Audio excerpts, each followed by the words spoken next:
Your word of the day is belonging. My name is Xandice. My pronouns are he, they. I'm a DJ, a web developer, and co-founder of Gal Pals, which is a club night centering women, trans, and non-binary people, where we play music by women, trans, and non-binary people all night. I also founded a night called Transum, where the money from the proceeds from the door go to gender-affirming surgeries. My name is Sabah. My pronouns are he or they, and I am a trans youth worker. I'm a freelance speaker and writer, and I also foster cats. So, when did we meet? It was a foggy day in Brighton. I have to really cast our mind back. Yeah. So I moved to Brighton from West London in 2008 to start uni, and you started uni at the same time, right? I started in 2010, so I moved then. Yeah. But I feel like I just always knew of you, just in queer circles generally. Yeah, I think it was, the LGBTQ uni societies, Yep. those weekly club nights at Revenge. Yep. That was probably most of my uni time. I feel like we had a very similar time in Revenge at uni. And then also, actually, we were part of starting the Cutie Pop Brighton group. Yes. So that was like the first time something like that was happening for like queer people of color in Brighton. So that was really cool. Yeah. Oh my God, I remember that time. I think we must have met when we were baby trans. I would say I've been like genderqueer since I wrote genderqueer in my diary when I was like 15, and I drew the trans symbol. It's just a throwaway thing. It just says, think I'm trans. Then there's like nothing else in the whole diary. And I was like, can we go back to that? Because I think you should have spent a bit more time thinking about it. My gosh, no way. I think at the time it wasn't something I'd spent a lot of time thinking about. I was thinking about finding my feet as an adult in Brighton, being alone. I think that for me, that's why I wanted that Cutie Pop Brighton to exist, and why I willed it into existence, because I needed to find my feet. But how could I do that if I didn't know what my feet look like? I don't know if that sounds really weird. No, 100%. Like you need something, you need to be able to see something in order to know how to find like your own existence, I guess, or your own way to live that. And even you saying that like you had to will it into being, I feel like that really links to this question of like, how do we build community? Yeah. Because whenever someone asks me that question, I just think, whenever I've wanted something to exist, I've just had to usually do it, or like help to coordinate, or just make it happen somehow. And that's something I learned from student activism. That's something I learned from being in those spaces, that it might seem like impossible, but it's actually a lot easier than you think. And people usually also really want the space, so we'll help you to create it as well. That's amazing. Like that must take so much strength to get to those places, and like trust in other people. I think it was just mostly just trial and error. I mean, my approach to it now is very much like taking the pressure off. I think things felt more high stakes and just very like all or nothing when you're young and finding your feet with community organizing. But now I come at it from the perspective of, it's better that this thing exists than it doesn't at all. So what is the lowest impact way for me to create this? So I'm kind of speaking kind of abstractly, but I'm thinking specifically about a group that I started in Brighton in the last couple of years. It's a social group called Trans Mask Hangs. And essentially I felt like I did most of my medical like transition at home by myself, online during the lockdowns, during the pandemic. And coming out of that and coming out of the lockdowns, I felt very much like I just wanted to meet people in person, come away from the screens, and also meet outside of a support space. So people didn't feel like they had to talk about heavy things, or, you know, we could just meet on the same level and just hang out, go for a drink, go for food. Do all those things that aren't about our gender identity or our medical or social transition. Absolutely. Yeah. That was 100% it. So I've been doing like trans youth work for like 9 years now, with the same organization. And And I remember when I started to just kind of see this evolution of the trans youth groups, in particular the groups for youth of color. And we would like plan these intense sessions about like, let's talk about our well-being, let's talk about masculinity, let's talk about femininity and all these, what does blackness mean, what does brown mean, blah, blah, blah. And then it was just like, they just wanted to play games and hang out. Yes. And it was even more present when the pandemics happened and we moved all our groups online, and like that space for joy and for fun and just for that connection was just so much more heightened that we were like, yeah, let's just play games. That is it. That is what trans support work looks like. Let's do that. 100%. I feel you. Like, I think having spaces to be, and that's it. That is like the goal, because when we had our first meet, I'd never been in a space with that many trans masculine people, and I was like, yo, I didn't realize like really what I'd done. I didn't expect that many people to turn up. So we had nearly 20 people the first time. Oh wow. I was like, who are you? Like most of the people. And like even to this day, I've been able to take like less of an active role because it's not something that's like hierarchical. It's something that's quite organic. So people just jump in and they're like, we're going to do a hang here. There's a regular hang being arranged. But whenever I drop in, I see new faces all the time. And it's just really cool to be the majority in that space, to take up that space in that way. And I found that we would play games, or we went skating, like we did all sorts of stuff, boyhood kind of stuff, to be honest. But like, then there would be these very organic conversations that would come out. And it would be because those people had like decided, this is actually, I feel safe, and it's not like there's pressure to talk about this, but I don't have to even explain myself, do the preamble. I can get right into whatever it is and we can share. And I saw that happen. You don't need to say that it's a support space to get that kind of support. Like it can happen quite naturally.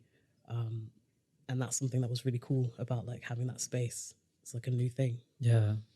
Would you say that events like Transderm and Gal Pals do similar things? Yeah. It's always just been, so Gal Pals came from wanting to have a freshers night for queer women, essentially, in London. It's just having a space that is just fun and you can just let go.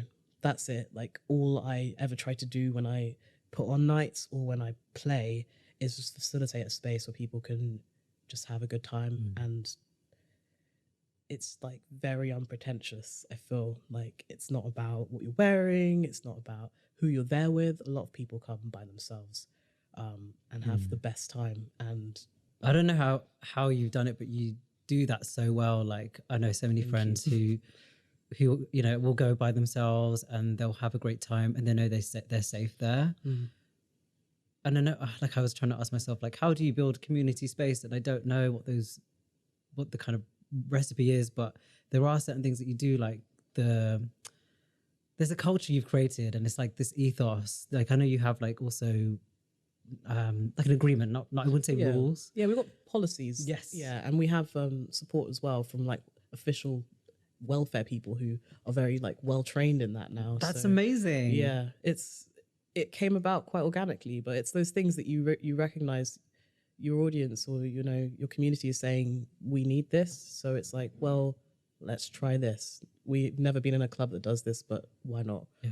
And then that just takes off and more people use that organization now as well. So you know where you can go and get the same kind of energy. So I wanted to ask you, how do you connect to your communities outside of your like day-to-day work? This is such a good question. And for me, it's got that echo of like, how do you take care of yourself? Like alongside doing, you know, creating these spaces and leading these spaces. It's a really good question. And I wish I had asked myself this question sooner in life. But I think when I was younger, I thought that having this space like the LGBT POC Brighton group, Trans Pride Brighton, having these spaces would be my way of connecting with the community. And it is to an extent, but there's also an element of still supporting or looking after people there and being responsible for it.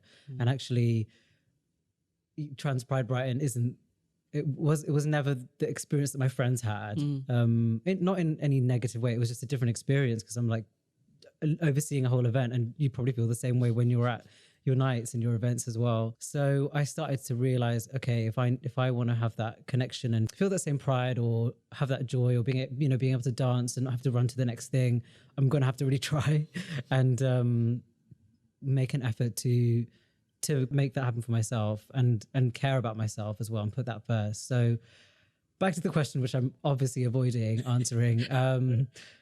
I think it does come in really small pockets of people who actually, a lot of people who are community organizers, people who are other trans youth workers, because there's a shorthand which you just, for the conversations or why you're there, or you just skip the life is tough and this is why. It's just like, oh yeah, we're here because we need to be here for each other. Yeah. You mentioned Trans Pride, and it would be really cool to hear like how that came about. Oh my gosh, yeah. I think it was 2012 when the conversations first started. And actually, again, that was when I was with just a few trusted people, community organizers, leaders in like the local council. And we were just having that moment of like, oh my God, this is hard. Brighton Pride was coming up, or it had just happened actually. And I think that's why we were like, why aren't trans people included here? Why aren't we seen? Why aren't we safe here? This Pride event isn't for us. And then that conversation, like it was just like a flippant comment of like, well, why don't we have our own Pride? What is stopping us from having our own march? And then we kind of just like, thought about it over like our little lattes, sitting in a cafe opposite St. Peter's Church. And I don't know, but suddenly the conversation just started to move into, why not? Like, why can't we do this actually?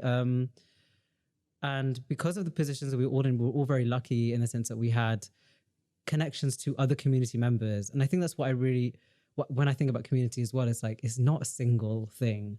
It's always these little bridges and kind of networks and connections to other communities.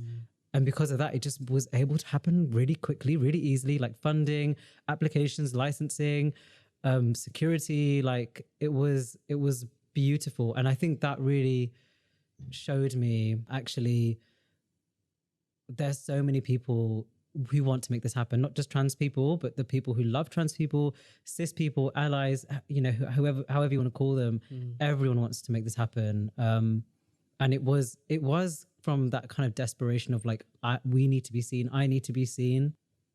Yeah, I'm smiling because like, I just can't believe how I underestimated how big an impact it would have. Like, I was like, oh, it'll be like 10 or 20 people just walking up West Street with like seagulls and maybe pooping on our shoulders. But actually it was like the people who came were in the hundreds and now it's like in the thousands. Like 10 years has it been? 10 years. Yeah. It's been wonderful to step back and watch it grow and watch it evolve and hear how it's had an impact on other people's lives and influence other communities and other people, like single individuals in other parts of the country, to be like, oh yeah, like let's just do that. Yeah. Why not? Yeah. It's the real hub of trans prides across like the UK, and it's, I still want to say, the largest one in Europe. So it's, I'll take that. I mean, I'm not there anymore, but I'll still take it. It's massive. Yeah. It only started because of those seeds that you all planted, like in that coffee shop, Yeah. And I think you even mentioning the ease of organizing it, I think, I mean, obviously that's alongside, it must have been difficult too, but when all of those parts come together, it's because I just feel like there's just a synthesis of things at the right time, right place, right time. It was meant to happen. Yeah. And that's why it's also continued and it's so successful and it's grown. Things grow when they're needed, and I have so many of my favorite memories in Brighton are associated with Trans Pride. It's my favorite Pride of all Prides. Every year, I do many Prides now. Yeah. It's always my favorite. I just feel, I feel like at Trans Pride Brighton, all of the right people are there for the right reason, because either they are queer or trans and they support and love queer and trans people. And seeing that number grow every year is extremely heartening in these times. seeing so many families, seeing the support from these families, seeing just about every person under the sun that you ever know, bumping into all of the, you know, skeletons in the closet. That's always fun. Genuinely is. You always just see someone. It's just really nice to feel like you're in a big group in a place like Brighton that is small, but it feels big when you feel alone. Yes. And it feels less like that when the town is just full of us. Yeah. And that's just every year we have that weekend is just a really brilliant time. So. Yeah, that's it. It's like, oh wow, like we're really not alone. And like when this event is over, all these trans people are going to go back to across the UK, even across Europe, and they're still going to be there. Like, this is my community. Yeah. Last year was my favorite one, just because I had just had surgery that year, top surgery, and so I just wasn't wearing a shirt the whole day, obviously. Yes. But it was at the end of the park event, everybody moved away from Brunswick Square down onto the beach, and it just became a queer and trans nude beach. And I was just like, I was living. It was the best thing I've ever seen. Oh. I looked around and I was like, why can it not always be like this? It was incredible. Like, everyone was having the best time. It was really hard to tear myself away from that, to go and like DJ, because I was like, I have to go, and because I've started doing the after parties. That's right. Tell me more about you being a DJ and being in that space where you're holding this beautiful, safe space for people of like all different identities and backgrounds just coming together and having fun. What does music mean in that space? There's something I think about music. I don't want to call it activism, but I do think there is a power in creating a space where people can let go. I think things feel hard a lot of the time, especially as marginalized people. So any opportunity, well, not any opportunity, there's something that's just really liberating about dancing with your friends, like being on a dance floor. And it's something that actually came up during the pandemic, I think. Really, there was a real feeling of loss there around, you know, being able to be part of those spaces as a queer person that none of my straight friends understood. They'd either stopped going to clubs already, just like naturally grown out of it, or just didn't, none of them went to online like club nights. And I think that was a huge queer experience. Like, just logging up, cool, I'm going to queer house party. Cool, I'm going to go to, like, we did gal pals at one point every Saturday night. I went to a few. It wasn't just a Zoom call though. It was like the works. It was incredible, that experience that you like turned our living rooms and bedrooms into that same space. Because we needed that still. We still needed to tap into the music, the community too, because there would be people like flirting. We'd have the breakout rooms, we called it the smoking area. So they'd go in there, we'd send people there, and then they'd have little chats and they'd come back. And when we came back into the club, so many people had never been in a nightclub. That was their first night out. They were like, I went to every Zoom. I've come from Cornwall. Wow. I'm 18. This is the first time I was honestly, it's those moments. It's when you realize, oh, this is your first time in a space like this with other people like you. This is really powerful. This is really meaningful. This is touching you in a way that doesn't resonate with anyone else who isn't from those groups, who isn't going to get that. So that's what it feels like. It just is like, why would I want to play anywhere else? Yeah. What would you say are the joys of finding your community? What was it like finding communities for the first time that felt like they were yours? What are the joys of finding community? I'm trying to think of like when I first realized I was part of a community, I guess, because I think, I was thinking on the way here and I was like, oh, community, well, surely that's just like us based on our identities or sexualities or gender expressions, but actually it's like, that's just, but that would be just a group or a population. And actually that's not what community is. So what is it that makes it different? And maybe it is about the joy that we find with each other and the connection and the shared experiences, but sometimes also the differences actually. When I was thinking about this, that's only when I realized I was part of a community then. So I really started like thinking, hold up, when did I first really feel like I belong? Yes, that is the question. That's the question. Yeah. And I can pin that to joining that LGBT society in my first week at uni, and then doing like standing for the Black students representative on that committee. I had a responsibility. I had someone to be every week essentially. And we formed a really tight bond with the people who were there.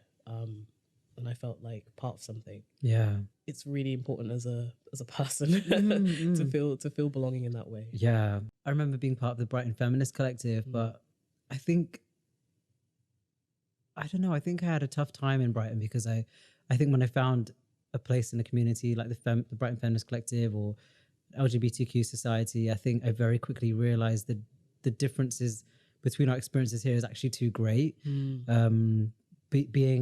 Being a person of color, being trans, being Muslim, like these things actually felt like they were growing rifts in that community as opposed to like building a connection. I can think of one time actually that I felt like I belonged, and it was when I met another queer South Asian Muslim person.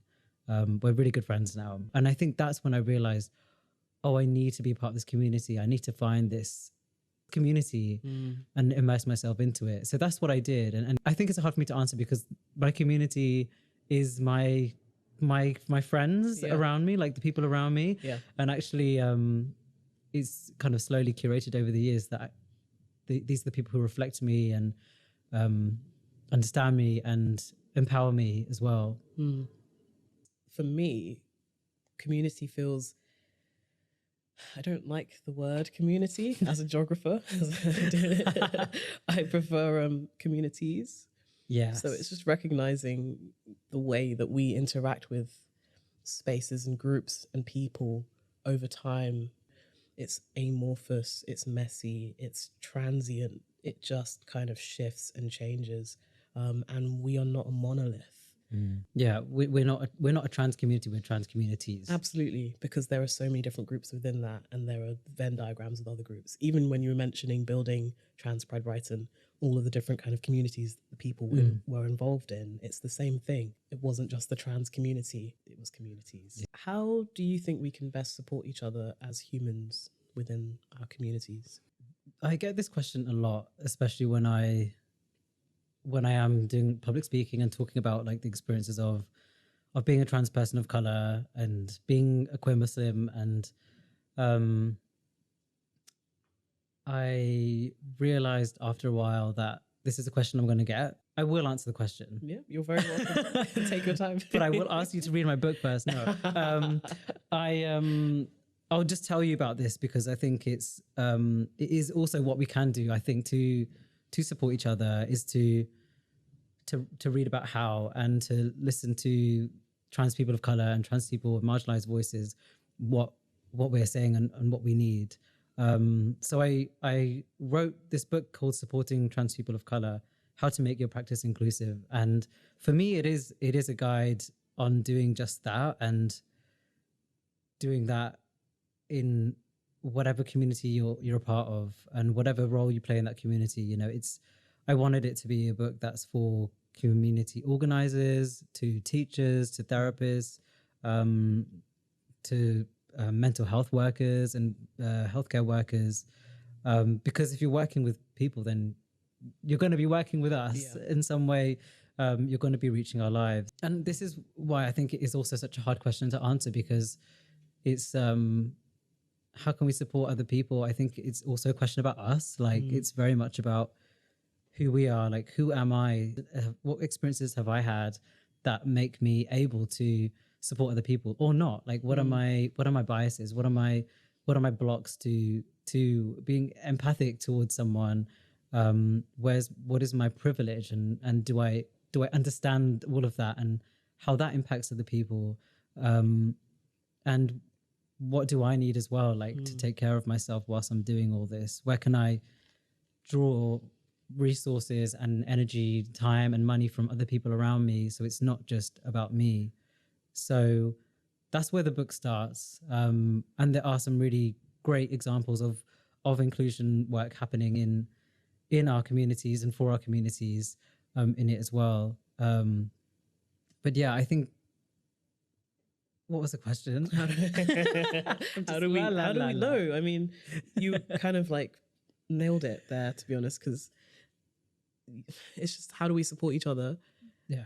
We are not taught support, so we need resources. We also need patience. We need to recognize, even coming from the position of facilitator or leading, sometimes that puts you in a position where people are like, they know exactly what's going on. They know what to do. And it's just remembering everyone is human and having that compassion, and boundaries as well. Being able to know your own boundaries and communicate that so that you can give without depleting yourself. Because I think that's something that happens a lot. From my own experience, just with like burnout, because you care a lot and you pour a lot into those spaces. You just have to make sure that you do it in a way that is balanced, that's checking in with yourself, and also you ask for help. So it's like things are sustainable, because you want things to continue, right?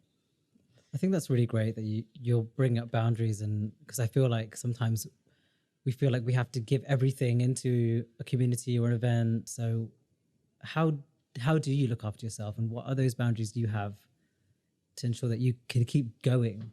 I feel like I've come to that answer very late in the game, but personally for me, it's therapy.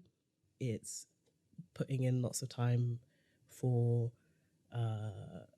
intentional interventions myself. So I might have a really busy week, but make sure that I've planned some kind of restorative thing at the end. That might be yoga, it might be sauna, it might be massage. I have therapy regularly once a week. So that's always my anchor of checking in. Yes. How do I feel? Good, bad, mid. I wasn't taking time to do those things for myself in the past. And it's just making sure that you do that, because no one else is going to do that. And just the same way that you show up for other people and you want to make sure that you can support other people, you need to give yourself that care, that compassion, and like sign a contract with yourself almost, that I'm going to show up for myself in the same way I would anyone else. And that's how I practice being boundaried now. And it's really working. It feels really good. Yes. So it means I feel I can give more again, which is always what I want to do. Anyway, so win-win. I love that about looking after yourself, and self-care is like you immediately know the results and you feel the results. Yeah. You know, it's like, oh yeah. Yeah. It's really hard. There's something about showing up for yourself or choosing yourself that feels selfish sometimes. It's like, oh, I should do this. My therapist always says, eliminate the shoulds. I have a background in therapy, and like, yes, I hate my therapist for saying it, and I hate that I say it to other people as well. Yeah. I'm like, should. Who is this should? Where does this should come from? It's like, who created should? Yeah. Should is the enemy. Should is my enemy. Yeah, we all should really say that. Yeah. One of the places which I really recommend people check out is the organization I work for, called Gendered Intelligence. We have an online youth service. We have groups in Leeds. We have groups in London. And I think we're the first and only youth service in the UK for trans youth of colour as well. We have trans youth workers of colour. Our groups are just for trans youth of colour as well. And I just recently came back from running our second annual residential for trans youth of colour, which was like, just such a beautiful and uplifting space. And yeah, so we have lots of different types of types of groups and support. We even have a nature group that meets online. So it's like that also started over lockdown, you know, knowing that we need to feel a connection with nature and slow down as well. So that's just really like continued. So it's really great. I definitely recommend checking them out. The other thing I will say is also like curate your own space, like digitally as well. Like that's like your Instagram feed or whatever social media feed is also a space that you can access, and like you can invite the community members you want in there. Like you can choose who to follow, who to unfollow, you know, who you want to see, who you want to mute. And I think that is still a resource. I don't want to neglect that as such an important resource, especially for people, you know, a trans youth who are isolated and can't go to groups for whatever reason. I think that's something I use myself. Like my Instagram feed is sacred. How about you? That is such a good point about digital and like virtual space. It is real. So you can choose, you can opt in and opt out. You can curate it. It has an impact on your psyche, on how you feel. You absorb all of that stuff. You don't just like leave it on your phone. So definitely you have control. Yes. You have power. I like telling people to just start things. I know that's not that easy all the time. But yeah, I feel like where I live now in Brighton, there's so much stuff that's popping up, and it's just great because I just remember it not feeling so bountiful. I've been really enjoying going to trans sober events. They're amazing. The last one I went to, you reminded me when you mentioned the nature space, because we did a walk through Stanmer Park that ended in sauna, a sound bath, yoga. Wow. There were horses frolicking, rolling around with each other. I was sat there like, what is this? And it was one of those ones that I'd done as an intervention after a very busy week. So it was a complete opposite to what my week felt like. And then I found myself in this field and I was like, this is the best way I could have spent this day before I move into the next week. So finding those spaces that feel like they're edifying you, you know, giving back, filling you up. They're out there and they're free, which is like even more important right now, you know, like what can you do that isn't going to break the bank? So, yeah.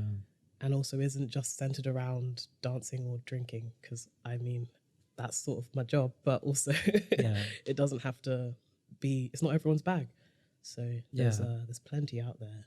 Book clubs, community spaces, the London LGBTQ Community Centre has so many events. There's just plenty out there. And they do online things as well. The Claire Project runs so many socials in person and online across Sussex.